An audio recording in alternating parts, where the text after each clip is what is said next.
لیکن ایک علامہ اقبال کی شخصیت وہ ہے کہ وہ یہ خود کہتے ہیں کہ میں اس آگ میں ڈالا گیا ہوں مثل خلیل، مغربی تہذیب کے اس الاؤ میں مجھے اس طرح ڈالا اللہ نے جیسے کہ حضرت ابراہیم کو آگ میں ڈلوایا۔ میں اس تہذیب کے اس الاؤ کے اندر سے ہو کر آ رہا ہوں، اور میں نے یہ دیکھ لیا ہے کہ یہ تہذیب کھوکھلی ہے، اس کے اندر کوئی پائیداری نہیں ہے،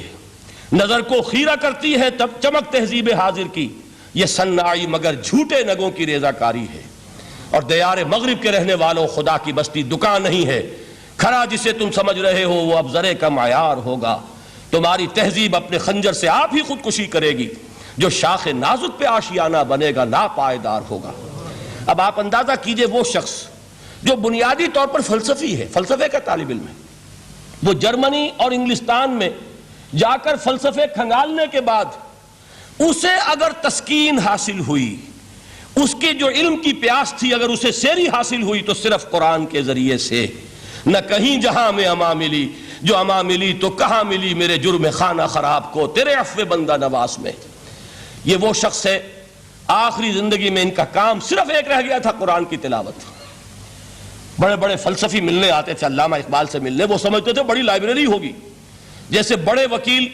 اس کی لائبریری آپ کو معلوم ہے کتنی جلدیں رکھی ہوں گی، خوبصورت جلدیں بنی ہوئی،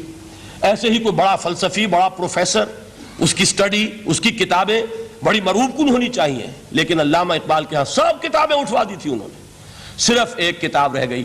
اور سید نذیر نیازی کا نام آپ نے سنا ہوگا، انہوں نے جب یہ گواہی دی ہے، یہ واقعہ شاید آپ کے علم میں نہ آیا ہو، یہ بہت اہم واقعہ ہے۔ وہ یہ لکھتے ہیں کہ میں نے ایک مرتبہ علامہ سے پوچھا کہ کچھ لوگ اعتراض کرتے ہیں یا یہ خیال ظاہر کرتے ہیں کہ آپ نے اپنا فلسفہ خودی نیٹشے سے لیا ہے، کوئی کہتا ہے فلاں سے لیا ہے، کوئی کہتا ہے فلاں سے لیا ہے، کچھ آپ خود بتا سکیں گے کہ آپ کے فلسفہ خودی کی سورس کیا ہے؟ تو علامہ نے کہا کہ اچھا کل فلاں وقت آ جانا تو میں تمہیں لکھوا دوں گا، ڈکٹیٹ کرا دوں گا۔ تو سید نذیر نیازی کہتے ہیں کہ میں بہت خوش ہوا کہ یہ سعادت میرے حصے میں آ رہی ہے کہ علامہ اقبال خود مجھے تحریر کرائیں گے کہ میرے فلسفے کی سورس کیا ہے، میں نے کہاں سے اخذ کیا ہے۔ دوسرے روز وہ گئے، حاضر ہوئے، بڑے ہی ارمانوں کے ساتھ پینسل اور کاپی لے کر بیٹھے۔ علامہ نے فرمایا ذرا قرآن مجید نکال لاؤ۔ وہ قرآن مجید لائے، حیران ہوئے، یہ فلسفے کا سورس مجھے ڈکٹیٹ کرانے چلے تھے، یہ قرآن مجید کہہ رہے۔ کہا کہ ذرا سورۃ الحشر اس کا آخری رکوع، وَلَا تَكُونُوا كَالَّذِينَ نَسُوا اللَّهَ فَأَنسَاهُمْ أَنفُسَهُمْ أُولَٰئِكَ هُمُ الْفَاسِقُونَ۔ اے لوگوں، ان لوگوں کے مانند نہ ہو جانا جنہوں نے اللہ کو بھلا دیا، تو اللہ نے انہیں اپنی خودی سے غافل کر دیا، اپنے آپ سے بیگانہ بنا دیا،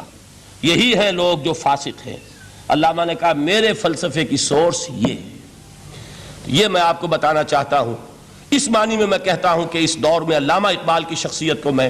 اعجاز قرآن کا سب سے بڑا مظہر سمجھتا ہوں۔ ایک شخص 20ویں صدی کا، 20ویں صدی عیسوی کی شخصیت، اور پھر یہ کہ وہ کہیں مسجد اور کسی مدرسے کے ماحول میں پلا بڑھا نہیں ہے، بلکہ اسکولوں اور کالجوں میں اور یونیورسٹیوں میں، اور صرف ہندوستان میں نہیں، انگلستان اور جرمنی کی یونیورسٹیوں میں رہا، جس نے اپنا لوہا منوایا ہے۔ وہ شخص اگر یہ کہتا ہے کہ میرے لیے فکر کی بنیاد، میرے فلسفے کی سورس،